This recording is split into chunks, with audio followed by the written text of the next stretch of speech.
I'm calling this meeting of the Silver City Town Council to order. Would you please join us in the Pledge of Allegiance? I pledge allegiance to the flag of the United States of America and to the republic for which it stands, one nation, under God, indivisible, with liberty and justice for all.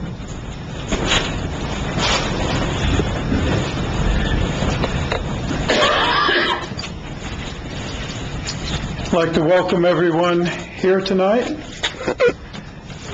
I'd like to recognize Chief Portillo, who is with us, and also welcome the press as well. The next item on the agenda is changes to the agenda. Do any of the councilors want to make changes to the agenda? No, sir. No changes? Next is proclamations. Tonight we have two proclamations. First, since September 17 through 23, 2019 is Constitution Week, the town would like to recognize this with a proclamation. And since October 2019 is the 50th anniversary of the Grant County Medical Center Auxiliary, we will also recognize this with a proclamation. We will first do the Constitution Week proclamation, in which Mary Ann Bray and Lucy Whitmarsh will accept the proclamation. Then we'll do the Constitution Week proclamation, in which Mary Ann Bray will accept that proclamation.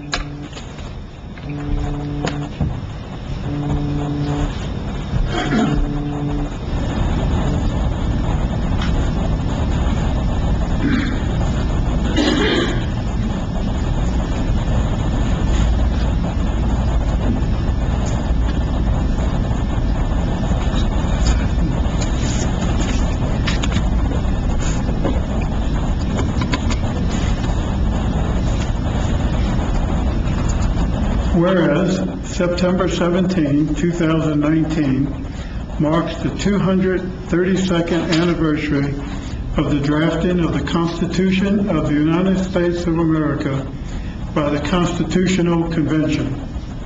And whereas it is fitting and proper to accord official recognition to this magnificent document and its memorable anniversary, and to the patriotic celebrations which will commemorate the occasion. And whereas Public Law 915 guarantees the issuing of a proclamation each year by the President of the United States of America designating September 17th through 23 as Constitution Week. Now therefore, I, Ken Ladner, Mayor of the town of Silver City, Grant County, New Mexico, in view of the inherent value of this, do hereby proclaim September 17 through 23, 2019 as Constitution Week, and ask our citizens to reaffirm the ideals of the framers of the Constitution in 1787 by diligently protecting the freedoms guaranteed to us through this guardian of our liberties, remembering that lost rights may never be regained. On behalf of the town of Silver City and the town council, I would like to present this to you.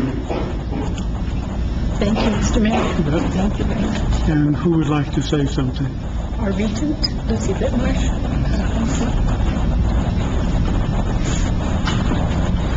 Thank you very much, Mayor Ladner and the town council, for recognizing Constitution Week. And giving us the proclamation for that. And also we do have some bookmarks that we put out by the sign table where the agenda is. And if anybody would like one of those, I hope you can pick them up. Thank you. Thank you. Okay. Thank you. Next is the auxiliary proclamation. Who's here to receive that? I'm with the auxiliary, Okay. but I can come for that.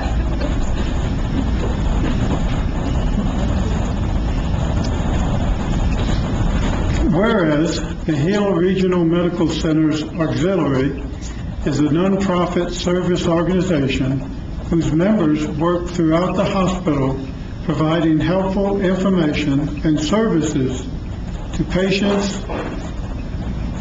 families, visitors, and staff.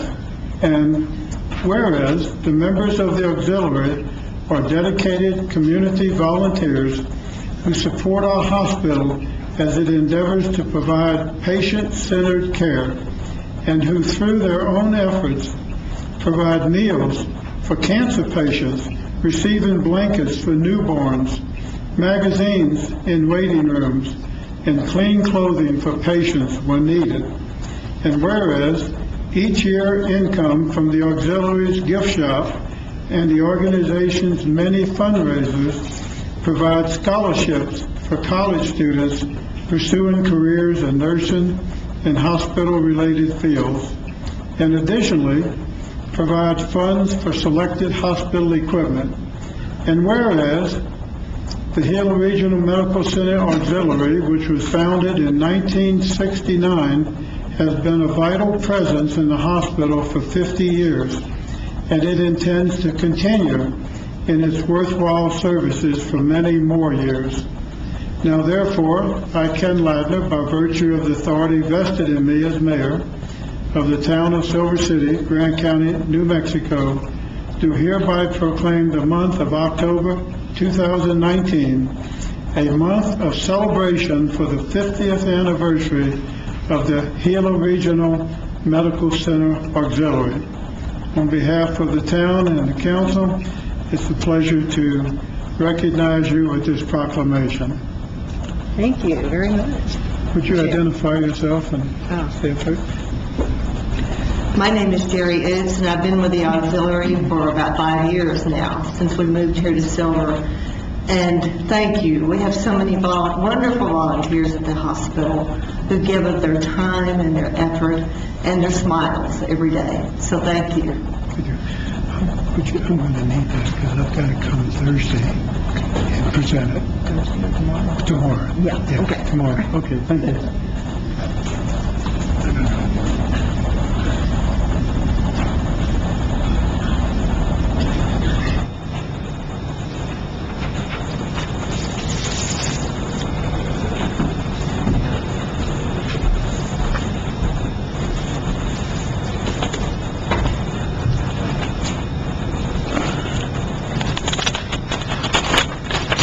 Next on the agenda is council comments.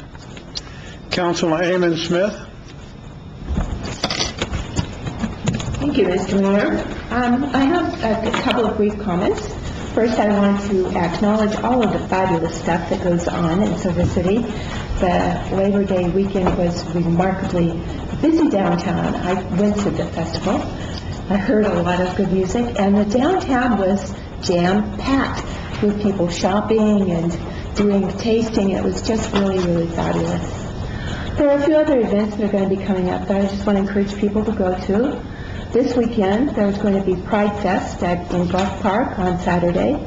The Friends of the Library, which is a fundraising organization for our public library, are going to be having a book sale up on Market Street. And we won't meet again, so I need to, before the Gila River Festival, so I really want to encourage people to go to that. That's in its 15th year now. It always has remarkably wonderful stuff. And I have a special soft spot in my heart for the Gila Regional Medical Auxiliary. When my beloved late husband was in the cancer center, they were wonderful to him, and I took a friend today to have some medical diagnosis, and those pink jackets came up and were just so helpful to us. So thanks to Diane, who shepherded me around today as I took my friend off to have some testing. Thank you. Councilor Beresford. Thank you, Mayor. First, I want to say belated happy birthday to Councilor Cano. Hers is the day before mine. And two Virgos sitting up here. So, huh? Yeah, I'm 27, sure. I want to congratulate Councilor Ray for the incredible Carnitas Musica y Mas I wish I could have spent more time down there. I was not feeling very well, but I truly enjoyed Sunday in the park with the music and just talking with folks. And everybody that I've talked to that, or has mentioned to me that they attended, they can't believe how wonderful it was, and they expect next year to be even bigger and better. So they really enjoyed it. I wanted to let folks know that coming up this week is also a September 11th recognition at Goff Park on Wednesday, so tomorrow from 12 to 1 p.m. The Grant County, New Mexico Board of Commissioners had proclaimed September 11th, 2019 as Patriot Day and National Day of Service in remembrance of those who perished and honoring those of our Grant County service members, veterans, firefighters, and law enforcement officers. So if you have an opportunity to attend tomorrow at lunch in Goff Park, please do. And lastly, I wanted to let folks know that next week, the New Mexico League of Zoning Officials meeting is going to be held Wednesday through Friday at the Veterans Memorial Conference Center. And this group is composed of municipal and county zoning officials. And I know that the mayor and Mayor Ladner and Commission Chair Chris Ponce will be welcoming the group on Wednesday. And I will be welcoming the group on Thursday as Mayor Pro Tem and presenting an award on Thursday as the New Mexico Municipal League President-elect. And following that lunch, our own town manager, James Marshall, is slated to speak. As far as I know, that's been confirmed. Assistant town manager. I'm sorry, Mr. Brown. I didn't mean town manager. I just didn't read this very well today. I didn't mean to say that James had replaced you, so. So our assistant town manager, James Marshall, is slated to speak after lunch on Thursday. I'm not quite sure about the topic, but I'm sure it's related to zoning. Sustainability, the whole thing. So thank you, Mayor. Thank you. Councilor Khanna? Thank you, Mayor. I have a few things. First of all, along with the Mayor and Pro Tem Edison, we just returned from the New Mexico Municipal League Annual Conference, and at that meeting, even though she doesn't officially take office until October 1st, Councilor Edison presided over our past president's luncheon, is that what it's called? And so she started her term as president of the municipal league. And I know that some people just think, oh, that's great that she's the president, but it really is a huge honor for Silver City to have the president on our council. She's for several years now put a lot of work into leading up to becoming the president. It's not just something you decide you're going to do one day and then you end up the president. It's years worth of work, and it's appreciated, and I know that you're going to do a really great job. So, and we'll try to support you any way you can, because I know it's going to be a long year for you. Carnitas Muscaimas. Councilor Ray, I just don't even know what to say. You pulled it off.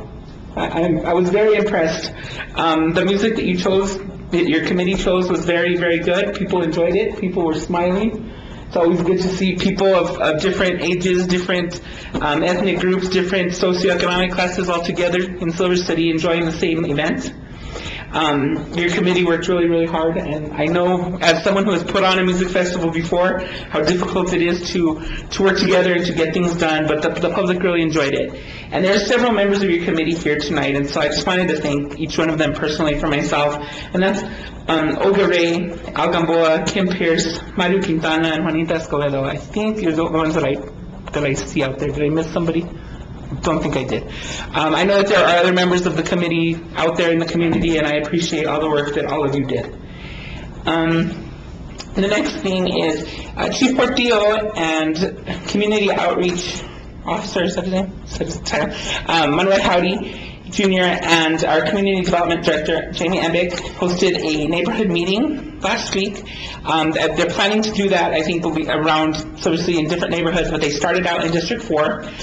We had a meeting at the Commons, and that area of town, several neighbors came. I think there was over a dozen They came and they voiced some concerns, and they learned a lot about the police department, what the police department is working towards with community policing.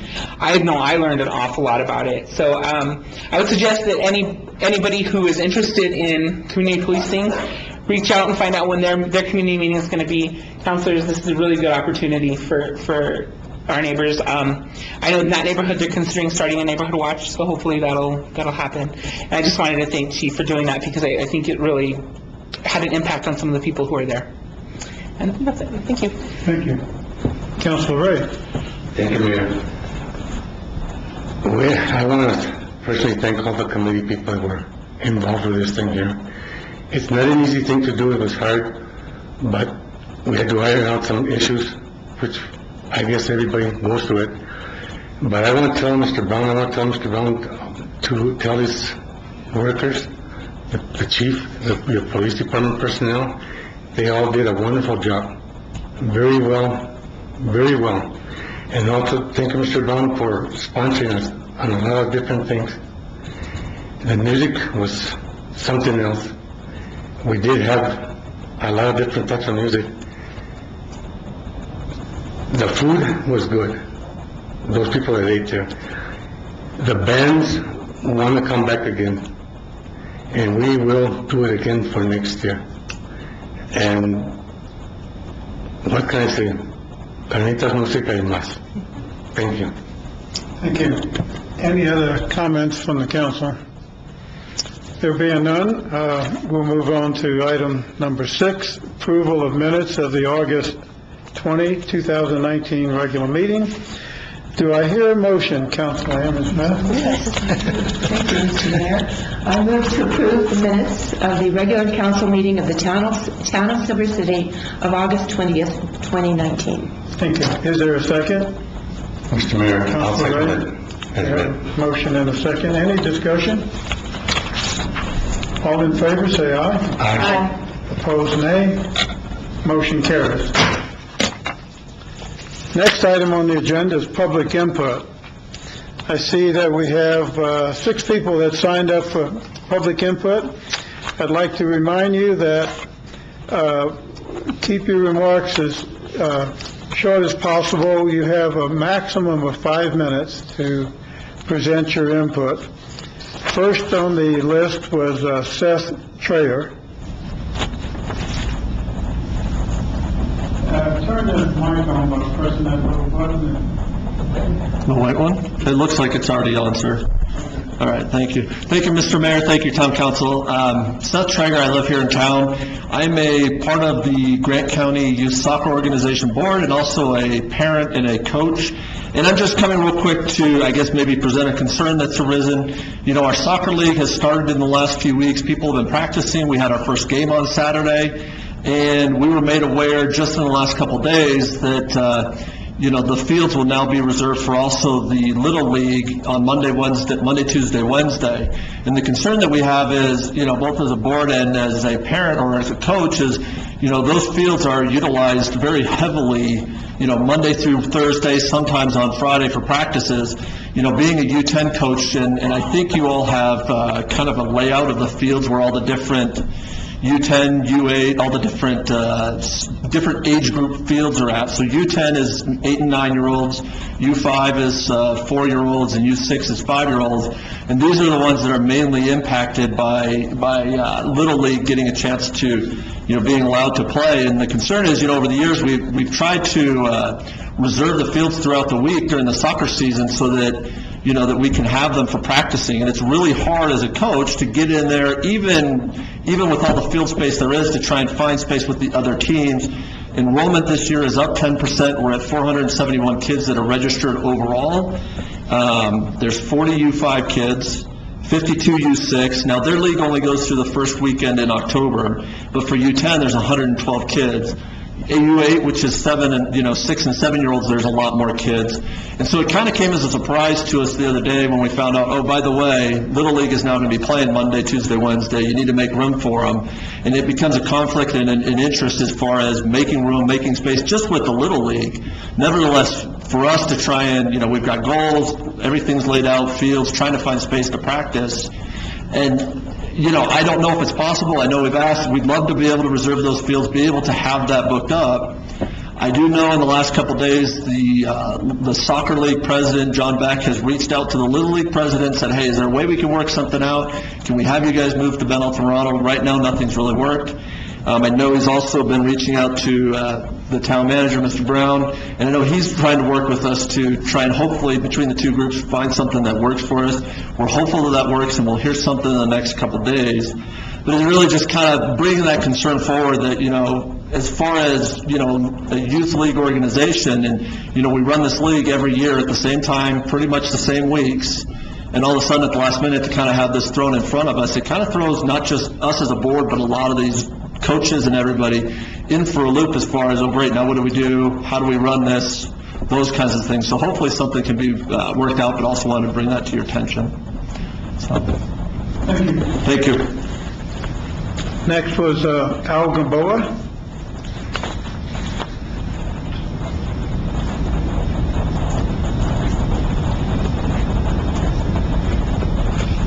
My name is Al Gamboa, as the mayor just pointed out. Thank you very much, Mayor, Council, and of course city administrators for this opportunity to speak out. I'll be covering 3 items here, and the one that I do want to start out with is to thank you all, of course, the town, the council, the mayor, for the proclamation supporting the museum. As president of the Silver City Museum Board, I would like to especially thank you all because, as you know, the investigators, as we can call them now, from the Accreditation Society were out here last week, and we're thoroughly pleased with what the director and the staff did as far as putting the package together and submitting for accreditation. And they were in love with the area. We're even trying to get one of them who's an excellent grant writer, maybe move out here from Yakima, Washington. And of course, Mr. Brown was there for the reception, and it was fantastic. All we got to do is wait out maybe 2 or 3 months, and we'll find out the positive results on it. So shout out to you all, and of course the museum staff, and especially a big thank you to Mr. Brown here, the main bean counter and town manager, for keeping our 2 what do you call them, quality of life departments afloat and still functioning. I grew up in the library. That was my portal to the universe. When I went out into the world, I was already prepared simply because I hung out there. At that time, the museum was a place where adults went. There was no outreach. Under the new strategic plan, they're reaching out and love to see kids coming through there. And so it's an amazing place. And you all have made it happen. Second of all, I'll address the Labor Day Fiesta. It was an amazing success. The town had, of course, 3 big parties, and guess what? There was no competition. Intermeshed perfectly. Charmaine Wade pointed out that the big crowd that was drawn in for the Fiesta also participated downtown and up in the middle show. So kudos to everybody that came together to put that functioning festival on such short-term notice. As we know, it almost fell apart. All up to 1 week, I had to twist arms, but it all pulled out, and the mathematics worked out. Far exceeded expectations. All it took was people coming through that gate. All I ask is that since the town, became an unwitting partner in this deal, that we see to it that fiscal policy is carried through and the towns are properly paid out. I mean, not the towns, the performing bands. We were ceremoniously kicked out of there Sunday morning, which almost turned into a rumble in the jungle. Almost became the boxing exhibition, if you can believe that, but was overcome by the involvement of a lady, and I stand down. This old jarhead will stand down when a woman steps in. But I would like to see those bands that we could not take care of properly taken care of as they should have. And we were cussed out during the whole time for trying to make sure they got paid what they're contracted for. So you can imagine that situation. Bottom line is, it was fantastic. I think we can all agree. And out of this, of course, also came out of, sounds good. The discovery is there's a section of the population that is not happy with their park being closed off or having to pay. I had people that were part of the car show telling me that they couldn't even go and use the restroom. People that wanted to spend the, say, Labor Day, Monday, as a family picnic area. They couldn't. So unfortunately, I know this was an experiment, but this will let us know. Maybe other options, the soccer park up at Altamirano Field, or somebody else had mentioned Little Walnut. But ideally, we should keep it down to where commercial center can benefit from it. Thank you very much. Next was, if I can read this correctly, Gary Emerson.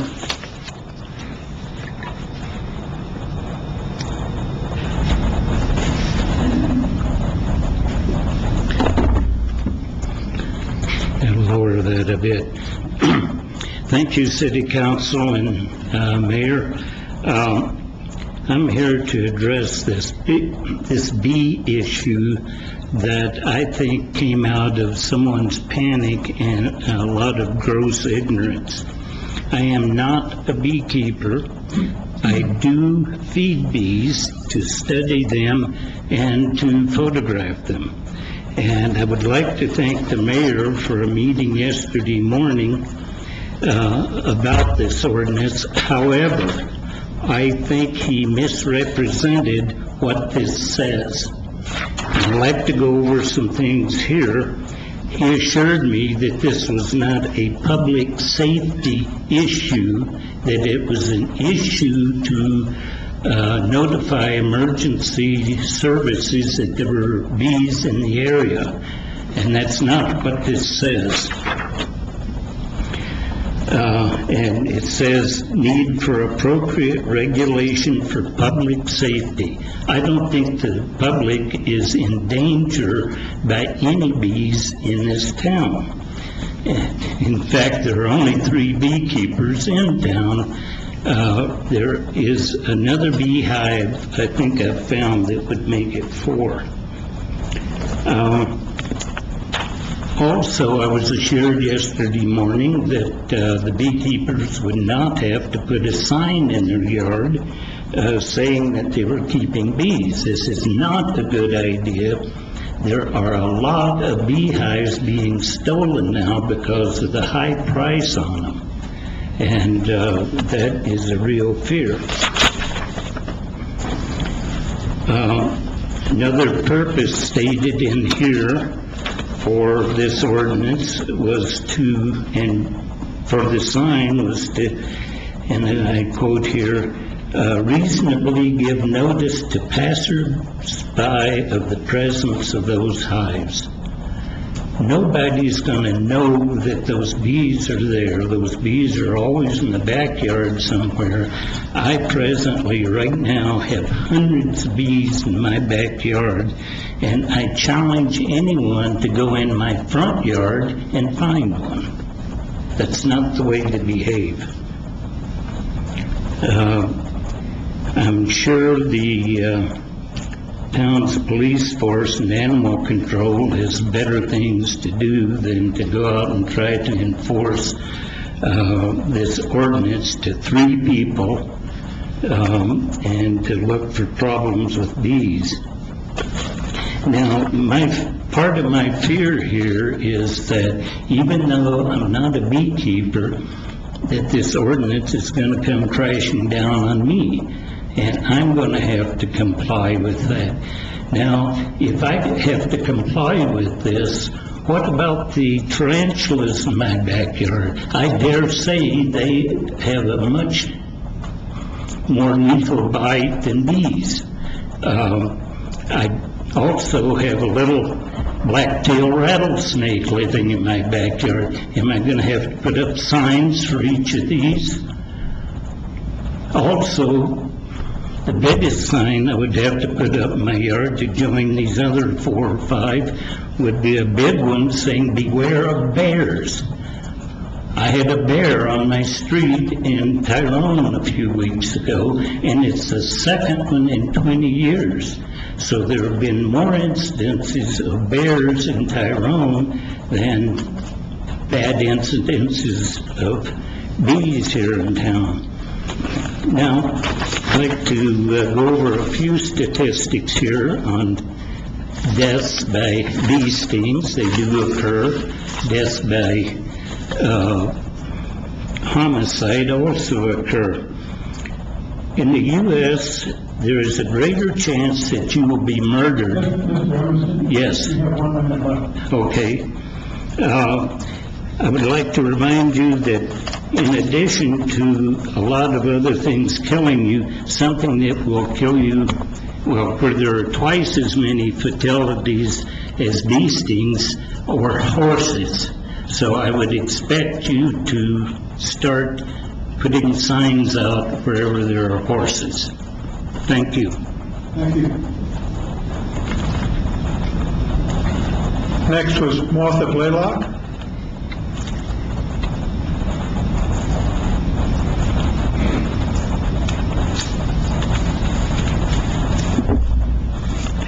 Actually, it's Blacklock. Thank you. Everybody knows where a golf park is. I live on Corbin Street at 6th, which is a fair distance from a golf park. And it's a good thing that I like the music from the festival because I heard every note of it. And in my opinion, it was too loud for the town. I had a short conversation with dispatch, and she told me that if you have a celebration permit, you can make as much noise as you want to until midnight. And if I didn't like that, I could talk to Mr. Brown. In my opinion, the Blues Festival used to make too much sound for the town, and somehow that was worked out. So now it's, you can have lots and lots of sound within the park, but I could barely hear it this year and the year before. So I'm glad that the festival was a success. It was. I just would like an understanding of what a celebration permit means in terms of volume of sound. That's it. Thank you. Next was Dimitri Campbell.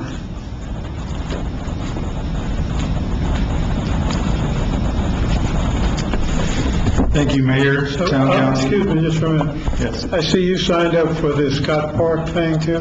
As well, yes. So try not to duplicate exactly what Yes, sir. the previous speaker said. Thank you. So my name is Demetrius Campbell. I live in the Silver Heights neighborhood. I am the referee coordinator, and I've been a coach with the local youth soccer organization. Excuse me. To give you a little bit more information, in addition to what Mr. Traeger already said, our games start on September 7th and end on November 9th. This is our traditional season of the year. Practices typically for those start the last week of August. They run Monday through Friday, and each coach typically takes an hour and a half to 2 hours for these practices, usually 2 times a week. Everybody is a volunteer in our organization. Referees, coaches, the board, and we do service 479 children on 54 teams, ages 4 to 15. We also have 3 teams that play in a spring league, 36 players that travel all around the Southwest playing and representing Silver City. And they do a fine job, and I've had the opportunity to coach one of those teams. In the spring, we do not conflict with baseball. In the spring, when the baseball teams come for practice, we leave. We find a field, sometimes all 3 of us, with all 36 players using one field to be able to practice. Now, if you've ever coached youth sports, you know that it's important that the children have a chance to play on a field or a court that is like the field that they're going to be competing on, or the court that they're going to be. We wouldn't ask the basketball teams to practice with Fisher-Price equipment, for example, because it doesn't simulate the game environment. The goals for soccer can be very large for the older age groups, but even for the younger age groups, they're several hundred pounds. They can be 6 to 9 feet wide, 4 to 6 feet tall. They're too large for a team of 4-year-olds to move around in order to accommodate their practice or their game play. And so they're semi-permanent, even though they are mobile. We ask that the council and the administration consider reserving the fall for soccer at Scott Park. That instead of making a individual practice reservation, that we make a blanket soccer reservation for those multi-purpose fields, so that we don't have to have the safety considerations of moving these large goals and also inconveniencing the coaches that coach these teams out of their own free time. Our kids play all the sports. They play soccer, but they also play basketball in the winter. They play baseball in the spring and summer. So we have nothing against baseball, but we feel like we were blindsided by this decision to have the fall leagues at Scott Park, and we hope that there's a resolution soon. We hope to be working with the Little League on this. Thank you.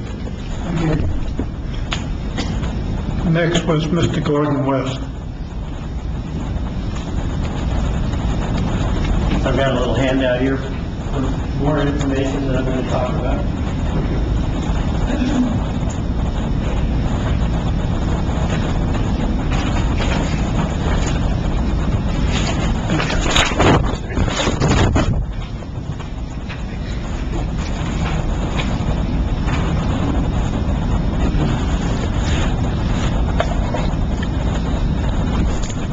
So I'm here tonight representing the Old Chinese Gardens, which is a small research and community farm on the southern boundary of Silver City along San Vicente Creek, and business, the Troll Works, which specializes in making biochar, which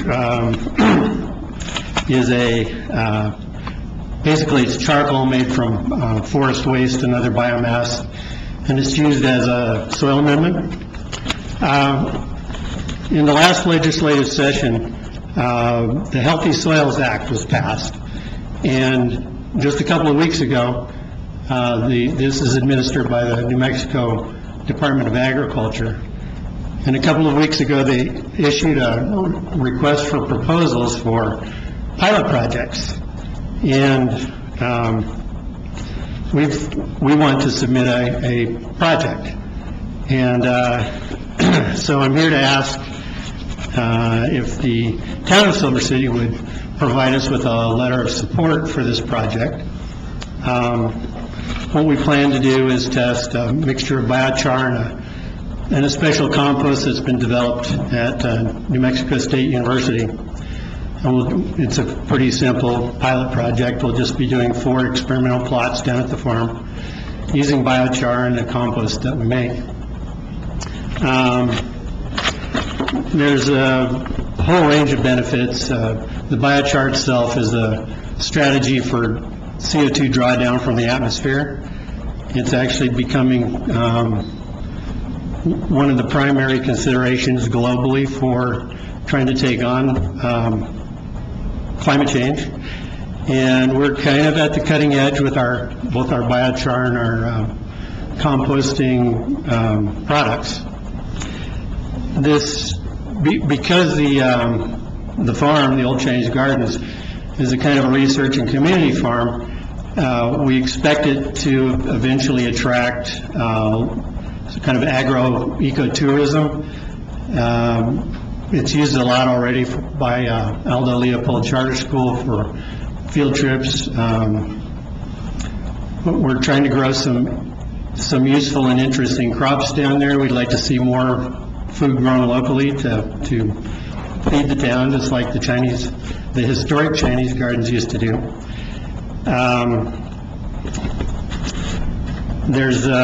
We have a plan that we'd like to develop to produce a lot of this compost in people's backyards, which would divert quite a bit of food waste from going to the landfill. And we're also interested, I've talked with Alex a few times about this, and we haven't managed to get an actual project going, but we could utilize all of the green waste that currently goes to the landfill to make the biochar and the compost. So anyway, there's a lot more information in the 3 pages here. Feel free to contact me, and I hope you will decide to provide us with a letter. The timeline's pretty short. They only gave us 6 weeks from the issuance of the RFP until it's due, which is August or October 3rd. So it's kind of a short time frame. So anyway, consider it, and I appreciate it. Thanks. Thank you very much. I'd like to remind all of those who have made presentations that have requests or some issue they would like the town to deal with to contact Mr. Brown's office. That'll be the first step in you resolving the item that you want to address. So thank you for that input. Next is reports, and we have a report by Mr. Brown. The only report that's required, well, it's because it's required to be in the minutes of the meeting, is that the state has approved our fiscal year 2020 budget. So it's been passed, and we're working on it. Just a couple of notes. The lodger's tax as of the end of August is 37% above last year. Gross receipts taxes as of after the first 2 months is about 9% above where we were last year. And the last 2 years, the last year in both in lodger's tax and gross receipts taxes were the highest we've ever generated. So hopefully this pattern continues. Okay, that's it. Thank you. Any questions? Councilor Pedersen? Mr. Brown, could you tell folks where the cardboard-only recycling bins are, please? There's one out here in the parking lot of Aldo Leopold, and then the other one is at the parking lot in Bells. The county asked us to move the one that was here in the parking lot here is in Aldo's parking lot, and the county asked us to move it, the Solid Waste Authority to move it because they were getting a ton of trash put next to it and in it. So they felt that Aldo could watch it better to keep it from happening, and we haven't gotten any complaints from them yet. So, okay. Thank you. Any other questions for Mr. Brown? Thank you. Next is item number 10, unfinished business. The first item is 10A, which is the approval/disapproval of ordinance number 1272, an ordinance amending Chapter 6, Animals, Section 6-1, Definitions, adding a new section, 6-5, Keeping of Honeybees, and a new section, 32-7, Permitting Undesirable Bee Behavior of the Code of Ordinance of the Town of Silver City. Council Amon Smith is the sponsor of this ordinance, so Council Amon Smith. Thank you, Mr. Mayor. This is the fourth revision of this notice of intent in the past year. And the real intent of this is twofold. First is that it does require registration with the Town of Silver City manager of hobby beekeepers in the Town of Silver City. So if you live in Grant County, if you live in Santa Clara, if you live in Tyrone, this would not apply.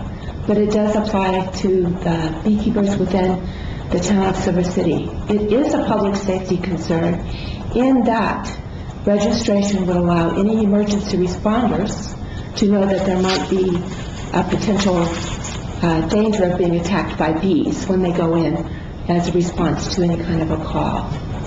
And it does require a posting of a notice on a hobby beekeeper's property such that the public would know that there are hives there on the property. This makes a great deal of sense to people who are allergic to bees.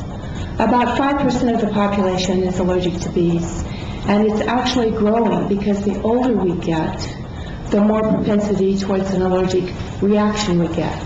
So as we become more of a senior citizen population, those folks will exhibit allergic reactions to bee stings. I've had a number of folks in the last few weeks say how appreciative they would be if they knew that there was a hive nearby. Those folks were all allergic, and they said, I just wouldn't walk by there then. I would know. Now, when people are allergic to bees, they tend to be very aware of buzzing, and it can be a little frightening. But this would be a way to easily let a passerby know that there were hives nearby. I do want to address the concern that has been expressed publicly that having a notice of hobby beekeeping, which by the way is considered livestock, these are considered livestock by the USDA, that having a notice that there are hives there would result in an epidemic of hive stealing. Our police chief reported on extensive research that he and his staff did, specifically about hobby beekeeping, and found no evidence that hobby beekeepers who had posted notices or had registered with other municipalities suffered any kind of theft and consequences. I just want to get the public to think about this a little bit. A beehive can contain somewhere between 10,000 and 60,000 bees. They're in there buzzing away, and they don't like to be moved around. The police chief has assured us that there's really no increase that he's found any evidence of in hobby beekeeping theft. But he did read, and I read also, that the only people who are kind of brave enough and experienced enough to actually steal a hobby beekeeping hive are other hobby beekeepers. So they already know where each other are. They work together.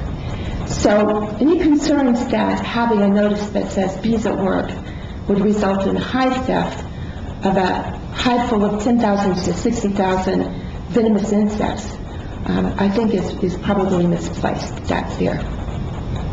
This NOI has clarifying language about what nuisance bee behavior is, and I have had people complain to me personally about what they see as being nuisance bee behavior. Bees coming into their garages, bees coming and gathering water from their pet bowls, bees swarming around their hummingbird feeders. However, a nuisance is anything that really impedes a person's enjoyment of their property or their personal safety. I really anticipate that every hobby beekeeper in town is diligent about their beekeeping management practices, and therefore we would not have a lot of nuisance complaints about hobby beekeepers. All the ones that I have talked to assured me that they're aware of public health and safety, and so they want to be good stewards of their beehives. So this is really to, one, make sure that emergency responders know where the hives are, and two, allow people who are passing by a property who are fearful because they are allergic to know that there are bee hives on the property in the backyard. This is now really the mildest regulatory ordinance that I have read, and I have read dozens and dozens of them. I'm hoping that the council will see fit to be more concerned about public safety and to go ahead and vote to pass this very mild-mannered ordinance. I do want to say that the town manager is the person who would be managing the registration and working on what kinds of posting would be acceptable. So were this to pass, this would be under the purview of our very competent Mr. Brown. Thank you. Do I hear a motion? Yes, sir. Councilmember Smith? I move to approve of ordinance number 1272, an ordinance amending Chapter 6, Animals, Section 6-1, Definitions, adding a new Section 6-15, Keeping of Honeybees, and a new Section 32-7, Permitting Undesirable Bee Behavior, of the Code of Ordinances of the Town of Silver City. Do we have a second? Councilor Benson? Mr. Mayor, I second the motion as stated. Motion and a second. Any discussion? Councilor Kano? I haven't really spoken out as to why I'm opposed to this. And I'm going to continue to be opposed to it and to vote no this evening, whether it passes or not. I just wanted to make clear that it's not that I don't have concerns about public safety, because I certainly do have concerns about public safety. But I do believe that this is going to open up an interesting can of worms, because now, if someone's allergic to something else, are we going to have to do an ordinance about that? You know, I personally have an allergy that is quite serious to something, but that doesn't mean that I'm expecting the entire town to deal with it. It's something I do personally, and I think that there's a certain amount of personal responsibility that also needs to be taken by citizens, not just by beekeepers, but by those people who, for whatever reason, do not want to be around bees. And my concern with this ordinance continues to be the signs that have to be put up. Yes, I understand that no one has stolen a bee hive yet. I'm also concerned about vandalism of beehives. It might not have happened yet, but as has been clear in this town several times over with other things, people like to vandalize things in this town. So I'm hoping that none of the beekeepers have to deal with that now. Thank you. Councilor Bray? Thank you, Mayor. I'm also going to speak against this ordinance. I don't think that it should be done. And I'll say, in my opinion, it shouldn't be done because I think if you put something out there warning people, people are going to get curious about it, and they're going to start walking to the places. We're starting to take little by little things away from people that do it as a hobby. What's to stop anybody from completely eliminating things? Once we lose a little bit of a right, we're never going to get it back. And I do believe that it's going to open up a can of worms. It was one instance. Maybe it will never happen again. Maybe it will. Who knows? These are animals. Animals have instincts. We people are supposed to have a little bit of common sense, and sometimes we don't.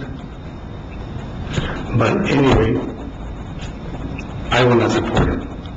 Thank you. Thank you. Any other discussion? Councilor Benson? Mayor, I'm going to support this ordinance as an individual with a severe allergy to bees and a number of family members with the same thing. I do carry an EpiPen with me, but I do try to avoid anything as when I'm out on a walk where I can see a congregation of bees. They will not get to me fast enough. And I do understand that some of our emergency responders have the same issue, that they may be highly allergic and will not get out of the vehicles in order to attend to whatever emergency is in process. So making sure that a registration is done ensures that those emergency responders are able to work and to respond to those emergencies despite potentially having an allergy, which would, at some point, if they were emergency responders, it could be something that could be used as a method by which they could no longer be an emergency responder. I don't know if everybody understands what I'm saying, but I can tell you, having a family member that has severe asthma, even though it was controlled better than a smoker's lung capacity, he was not approved to work for a county sheriff's office in another state because they were worried that he would have an asthma attack and would not be able to come to his fellow officers' response. So knowing that the address that you're going to has bees would allow that emergency responder to still be an emergency responder, but also say, I'm sorry, I can't go unless I have protective clothing on. So I think it's really important, not just for the safety, health, and welfare of the public, it's important for the health, safety, and welfare of the people that work for us in the capacity of emergency responders. I also think that this is, in my research that I've also done, the most mildest form of doing this. Yes, the municipality, the town's manager's office will be handling the registrations. The next step, I mean, if we look at all the work that I've done on the animal ordinance in regards to dogs, you know, we don't permit hobby breeding anymore. We haven't for years because that got out of control. We don't permit kennels in residential areas because that had gone out of control. So I think that it's just another form of making sure that people are well aware of what is in the vicinity of where they're walking and to make sure emergency responders know. I do have in the front window of my home, it says beware of dog. Because I know my little dogs, if you decide to come into my house to steal from me, they will attack you. And that's the reason why I placed beware of dog, because they will bite, and that publication of the fact that I have a dog in the house ensures that if someone does enter the home, they're well aware that there's a dog that's going to attack you. So I'm just saying that I think that this is a preventative measure that benefits not only the public and the visiting public, but also our emergency responders. Thank you. Thank you. Any other comments or discussion? Councilman Smith, you mentioned that Chief Portillo had did some research. I'm interested to know what his research consisted of and what he used as data. Can you expand on that, or can you have him expand on that? You gave a great presentation last time. Are you ready to do that again? Mayor, Council, there's a couple of us, Captain Villegas and also Manny Howden. We looked across just the state of New Mexico, any neighboring states, to see if there's any data, criminal data, to show of any stealing of hives or even vandalism of hives. The only article that I could come across, we don't have anything as far as locally within our police department, any municipalities that I know of that have any criminal data as far as that goes. The only thing I found is an article out of California, and there was some stealing of beehives or more commercial industries, from what I understood. So there's nothing that I could find or my staff could find as far as what's within the state of any criminal data. Thank you.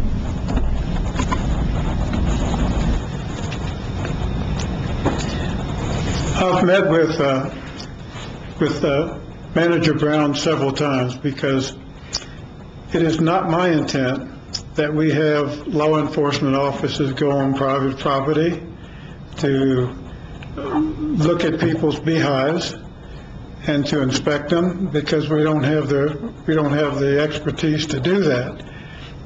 He's assured me that this registration process is simply to register the location of the bees, especially for first responders.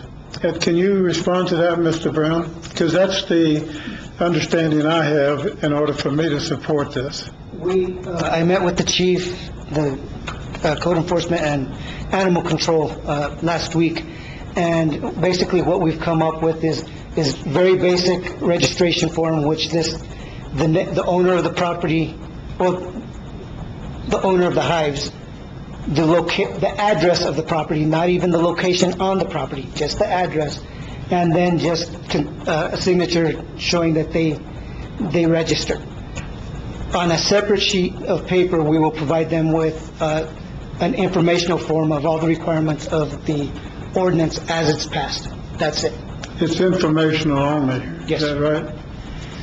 And is there a registration fee? No. Okay. Any other comments or discussion? Councilor Ray? Thank you, Mayor. I believe also that if there is a beehive and it's not situated to where a person has a beehive, if they get stung, I'm just leery that the person would be fined. I can't see that. If there's a beehive close to your proximity of your house, but it's not your beehive, and somebody gets stung from it, is that person liable for something that happens like that? Mr. Brown?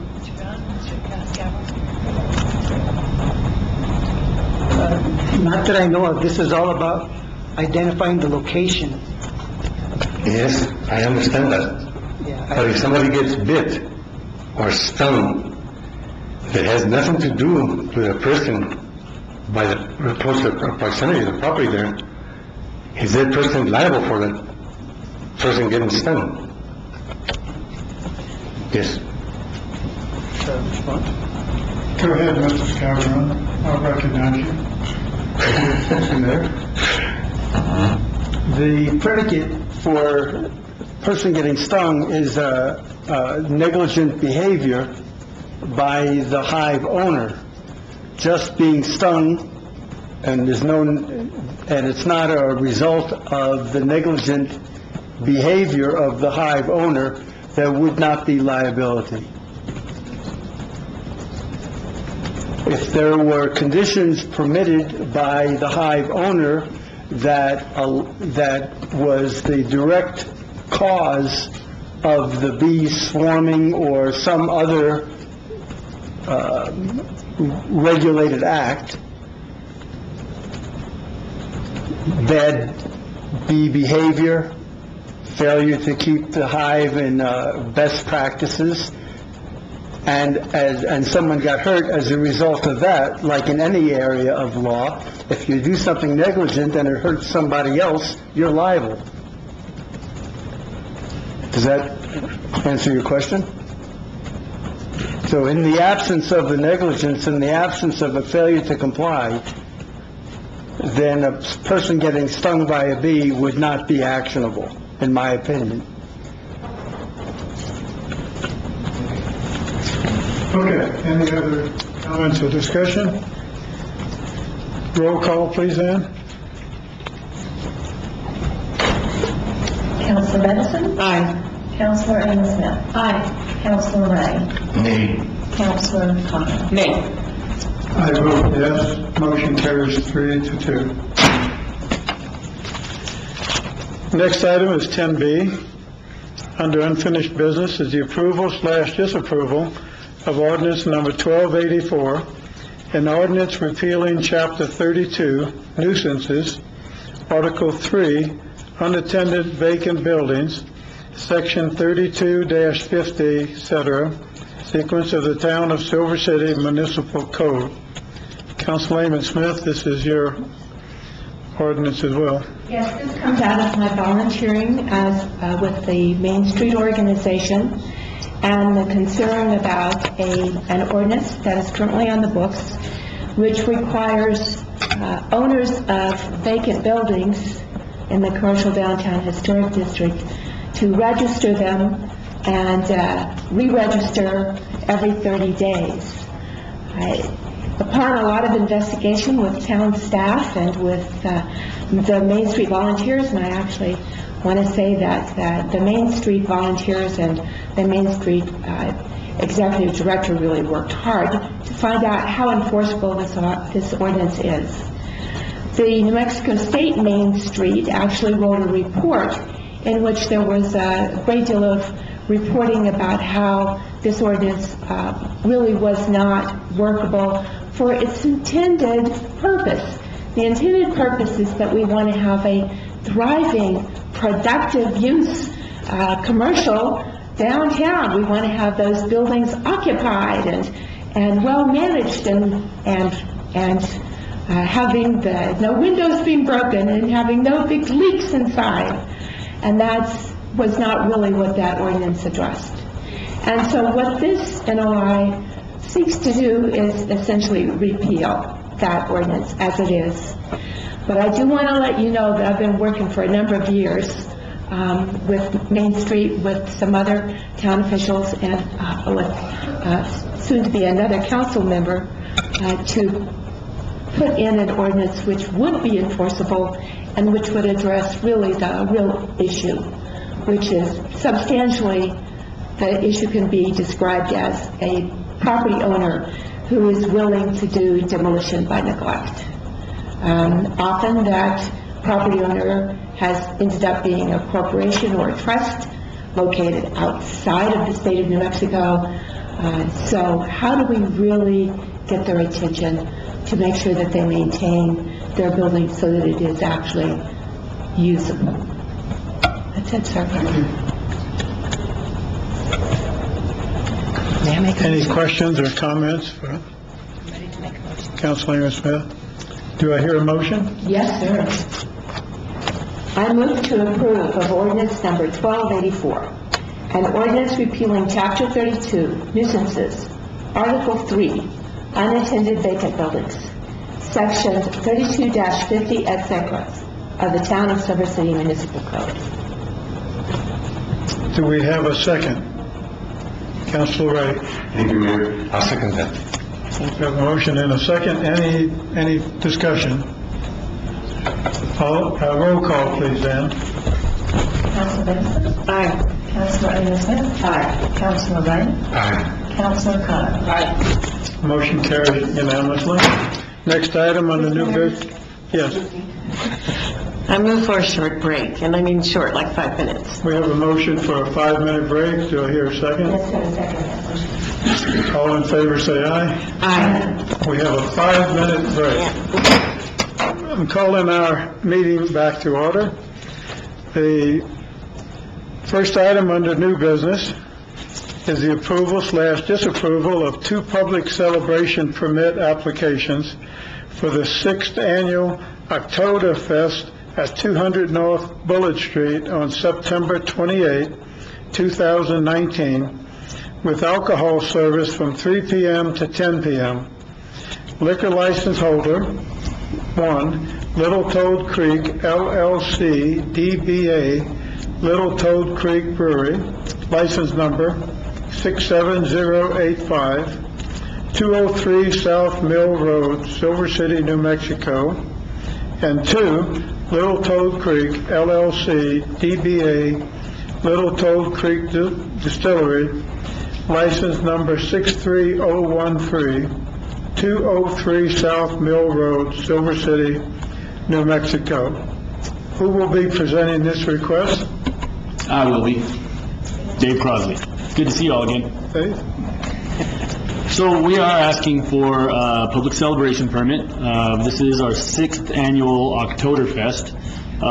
It's become a real successful event. I think the town's starting to come along to the idea of it's not such a horrible thing to have a celebration that kind of says goodbye to the summer and welcomes winter. So this year we are going to once again close Bullard in front of the Toad only. We will only be closing off the sidewalk right in front of the Toad. It will not interfere with any access for anybody else. We really feel like this is a great thing. It makes it more visible for the town. We also feel like it's safer for the people instead of doing it on our back alley. The back alley is a little bit uneven. We've had incidences with people falling, so we feel like it's a better option for us. We have gone to the neighbors, both block up and a block down from us. We have signatures from all of them in support of us doing this.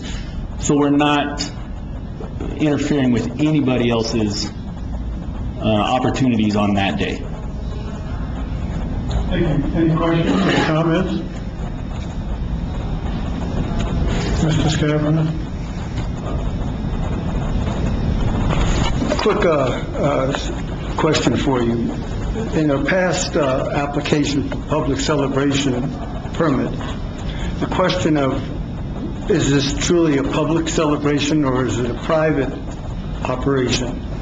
And to be consistent, I'd like you perhaps to explain why this is a true public celebration rather than just an opportunity for you to expand your license to earn more money from the sale of liquor. Absolutely. Yes, it is a public celebration. We do not charge people to come enjoy. We have bands playing for the entertainment of the public. We also try to do different games and fun events. Again, nobody has to pay anything to be there. We have never charged for any of our festivals, ever, and we never will. We do believe that the public needs to be more valued for what they do for us all the rest of the days of the year. It is very much public. Does that completely answer your question? It answers my question. I was asked to present the question to you. We're going to be doing this every time a public celebration is asked for. It's not just a matter of alcohol, proving the alcohol, but it's to also determine whether, in fact, it is a public celebration. So that's will be consistently asked, and if the council has any other questions, they'll ask them. Excellent. Perfect. Thank you. Yeah, I can ask the council if they have any more questions or comments. Any questions or comments from the council? Councilwoman Smith? Yes, I just want to verify, according to the mountain stuff, you are planning to be serving alcohol in the street. Correct. Is that correct? That is correct. And how are you going to make sure that that alcohol stays where you want it and doesn't get passed over to people who are perhaps underage? So we have a large amount of fencing that we put up to prevent anybody being able to just walk away or easily be able to pass anything through. It's quite a substantial fence. We also bring on extra staff for that day, so we're constantly walking around, keeping an eye on everybody. One of our biggest goals, we really pride ourselves on, we try so hard not to let it turn into a drinking event. Yes, there's beer there, but that's not the focus. So we really do work hard at that. We, in fact, have instituted a policy for our own staff, and we respectfully ask everybody to please understand our 3-drink limit. That helps us, and I think it helps the people to understand this is not just about drinking. It's a pub. It's not a bar. So that's where we're at there. I have one more question, Mr. Mayor. And that is that you alluded that you had talked with all of the people on that block Right. where you're proposing a closure. Now, there has been a lot of concern in the past with closing Bullard there. Yes. So you spoke with every person who's going to be... Both the block north of us as well as the block south of us. Okay. So I do believe there was one building that we couldn't get a hold of the people. I don't believe it was something that they are even open during that time. Okay. Yes, in the past there has been some issues with that.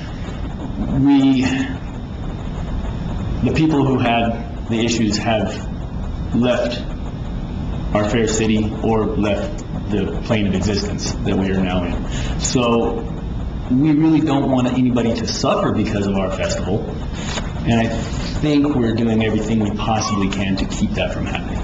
I think that respectfully talking to everyone who might be impacted is a really, really good idea.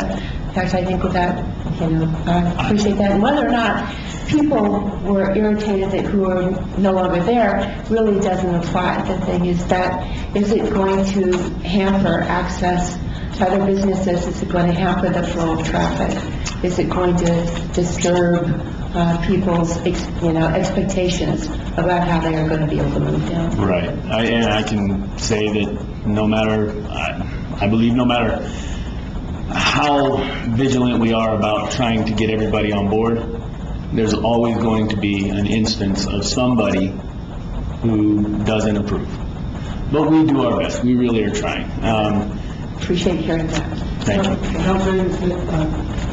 they did get signatures, and I have the signatures from all the businesses in my So office. you've already vetted that? Yes. I appreciate it.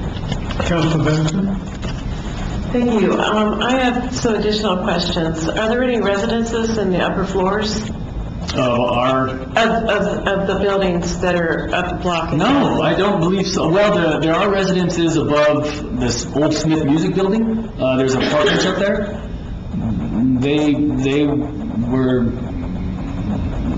more than happy to hear about a party.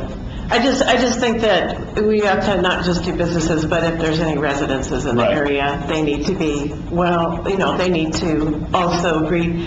And then I have a question about the sidewalk access being closed. How is that going to be done? With security or with actual fencing that goes up on the sidewalk? Because that will prevent people who are disabled potentially from coming into your business and enjoying what is supposed to be a public celebration permit. If you literally close that sidewalk down and the ability to use the ramp to come into your business during the event. No, we will be, in the past, what we've done is we have staged people at that's a ingress egress, and we stage our security there to verify people's identity and age. So no, we do not actually physically block the sidewalk. We put our security. Okay, it's just, the map doesn't indicate that. It indicates that the security's pretty close to the Toad building. Yeah, that's exactly, that's the only piece of the sidewalk that we're going to be affecting is right in front of the Toad. It won't affect, between the Toad and the Pink Store is where the security people will be. Okay. So people would be able to get up and use the sidewalk if needed? Yeah, yes, for sure, yeah. Yeah, we won't restrict any accesses. Okay, thank you. Any other comments or questions? Do I hear a motion? Councilor Wright? Thank you, Mayor. I've been to a couple of your tests down there, and it's amazing. Thank you. I've had fun there, and you do have everything in compliance. Because we do go out there and we do check it out. Yes. And so, with that, I move to approve 2 public celebration permits application for the 6th annual October Fest at 200 North Bullard Street on September 28, 2019, with alcohol service from 3 p.m. to 10 p.m. Liquor license holder number 1, Little Toad Creek LLC DBA, Little Toad Creek Brewery license number 67085, 203 South Mill Road, Silver City, New Mexico, and 2, Little Toad Creek LLC DBA, Little Toad Creek Distillery license 63013, 203 South Mill Road, Silver City, New Mexico. Thank you. Is there a second? Councilor Khanna? I'll second that motion as stated. We have a motion and second. Any discussion? All in favor, say aye. Aye. Opposed, nay. Motion carries. Thank you, Dave. Thank you all very much. Next is 11B, the approval/disapproval of resolution 2019-34, allowing the town of Silver City to work in collaboration with Silver Consolidated Schools and El Grito Incorporated towards securing the Olmsted Reserve Center property for a child care center and other purposes as determined. Mr. Brown? As you know, the Army Reserve Center on Swan Street has been closed for many years. And so in the last couple of years, a few public entities such as the school system and El Grito and the town have all been interested in the property for different purposes. For instance, former Chief of Police Ed Reynolds really wanted the storage areas, the garage and the awnings that we could use later on, the awning area to enclose it for impound bays for vehicles and stuff. And if we took it, we would make sure that you couldn't see from either sides of the street, on Swan or Silver, or the church, or if we're able to secure it with the school, we would make sure it's all fencing that can be seen through, so it'll all be separated out. But the school, a couple of years ago, both El Grito came to me and asked if we wanted to apply to get the property jointly. The schools also did the same thing separately from them, but we were included both times. Well, today, both the school systems and El Grito are working together to acquire the property for El Grito's purposes, as well as, we still want to be part of it, so we could try to acquire that portion for the town's uses, because it is a rather large property. As you know, it's from Silver to Swan, and in that big area from Pine Street down to the church. So, this, Misty is actually going to, please come up. Misty is going to Washington, D.C. in a couple weeks, and we thought it would be beneficial for Misty to have this resolution from us saying that we support it.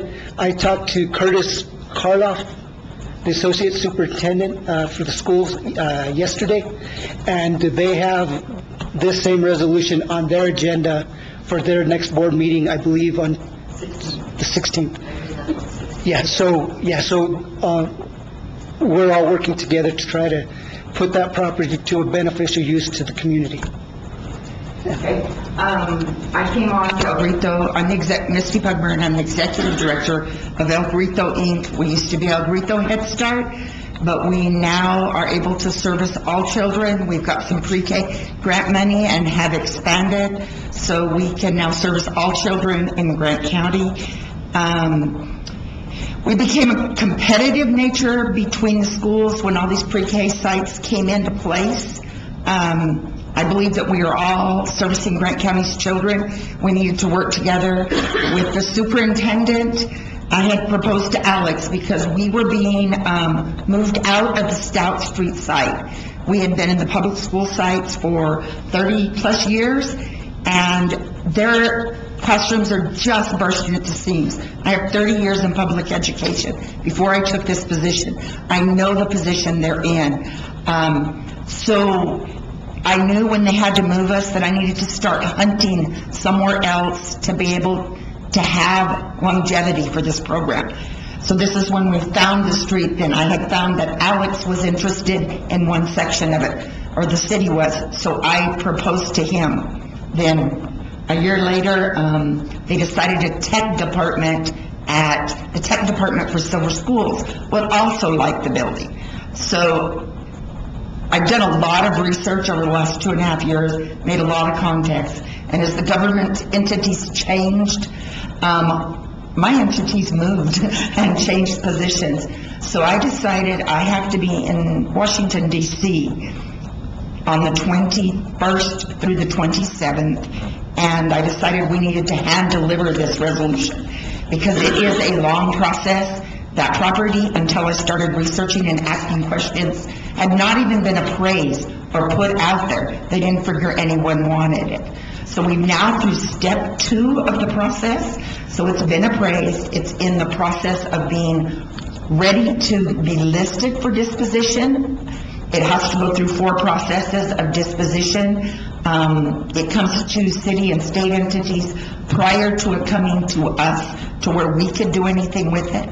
So sitting in a meeting with Audie Brown and Curtis Clough the other day, I was giving them a hard time because we have a very good working relationship. We have an inclusion setting now where we service 3-year-olds and they service 4-year-olds. So I was sitting there and I said, if you wouldn't go after my Pine Street site, you would have more room. And Curtis looked at me I said, ultimately we could have the best child care facility out there. Curtis looked at me with his big eyes and it was like a light bulb went on and he said, let's do it. So then I contacted Alex and I said, let's go after it. So our ultimate goal is to first acquire the property. So we will start by, I have 3 appointments in Washington, D.C., 1, 3, and 5 o'clock to hit everybody. I may not be able to talk to all of them, but I'm definitely going to be handing packets, and I definitely have meetings in Washington with them. We're going to start there to go ahead and proceed with this. We are looking at P&M money. We're looking at, you've seen the Early Childhood Center that Freeport has at Morenci. It's a gorgeous facility. When I started asking about that, they said that they couldn't build that entity for one person or one program. Now that we're all working together, we're going to approach that. It will be an economic benefit for the town of Silver City and Grant County due to the fact if we are all in one place, we can provide wraparound care, which there is none. There is so little. It broke my heart this summer when I did a very intensive community study this past year and figured out that 193 and 4-year-olds went home last summer without anywhere to go. They've been in school with us, but we have no daycare facilities. We have the small rec center program, which doesn't take 3 and 4-year-olds. The only thing was a small 16 slot at Montessori. So all the children that were in my program all year long and at Silver Scholars had nowhere to go for working parents for the summer. And we were building, or I would have opened our classrooms. So if we are able to acquire this property, we want to go after grant money at that point and put in an Silver City Early Childhood Center. It will house 2-year-olds through 5-year-olds, as well as our home visiting components that Head Start has. We will have wraparound care, and we'll go after the subsidies for the summers to be able to do summer programs for the children in Silver City, and it's so needed. So that's why we are going after this property. Acquiring the property is the first step, but I figured when I hit Washington, I needed them to realize absolutely how serious we were in Grant County about acquiring this and moving forward. So this is why we went after a resolution, so that we could be able to do this. And I will be presenting at the school board meeting. It's already been through my board at El Grito Inc. It will go through the school board on the 16th, and like I said, I fly out on the 21st. And you can be very proud of Silver City. The collaboration that's taking place between Silver Public Schools and the Head Start quote-unquote program has become a pilot program for the state. And so I believe that that's the direction we're headed with this entire thing. So that's why we are asking that you approve this resolution so we can move on. Thank you. Any questions? Councilor Kano? Any questions? I have one question. During the legislative session, I know the university made quite a big deal about their early child center. How does this correlate or interact? Their Early Child Center works a little bit different. I'm also on the board of this Community Partnership for Children. I serve with Shannon, except Shannon's gone now, but Terry and Shannon, Terry, Elaine, and Charlene. And so we work on this all together. Their situation is a little bit different. They are a lab school. So they run through the university. We shouldn't be in a competitive situation because they have tuition. Theirs are based for students and faculty members, and we thought about putting it all together, but then it's not the lab school that the university needs. So we would still have the two entities, but we're still going to work together on this program. Thank you. Any questions or comments? Councilor Edison? Thank you. This is really great. I guess my one question is in surveying, I'm sorry, what were the ages again? It will be 2 to 5 till they start kindergarten. That also includes special needs and... Oh, yes, ma'am. Okay, because there's a definite need. Well, that's what happened, and that's what I'm talking about, the combination between the public schools. They had a very small, isolated, the children didn't have a complete inclusion in Silver Public School and the elementary school today. No longer do they do that. They are fully inclusioned into our classrooms for a complete day. They are being serviced with their IDA money. by the staff of Silver Public Schools within El Grito Early Learning Center classrooms. And so we are doing all of our trainings together. So yes, ma'am, we are absolutely headed after all children in Grant County. Thank you. Thank you. Do I hear a motion? Councilman Kama? I move to approve resolution 2019-34, allowing the town of Silver City to work in collaboration with Silver Consolidated Schools and El Grito Incorporated towards securing the Army Reserve Center property for child care center and other purposes as determined. Is there a second? Councilor Edison?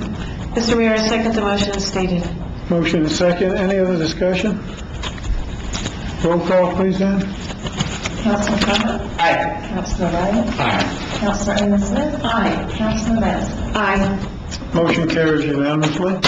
The next item is 11C, appointment to the Municipal Library Community Advisory Group. The town received one application from Anthony Chavello. The library director and the chair recommend his appointment. If there are no objections, I would like to appoint him to this advisory group. He is hereby appointed. The next item is 11D, appointment to the Planning and Zoning Commission. The town received an application from Sam Castillo to continue his service on the Planning and Zoning Commission. The Community Development Director and the Chair recommend his reappointment. If there is no objection, I would like to reappoint Mr. Castillo. He is hereby reappointed. This concludes the business of the town of Silver City. Do I hear a motion? Mr. Mayor, one more comment. The Rolling Stones were amazing. My wife and my daughter, they were amazing. My brother, it was amazing. With that, I move to adjourn. Have a motion to a second. Councilman, all in favor, say aye. Aye. We are hereby adjourned.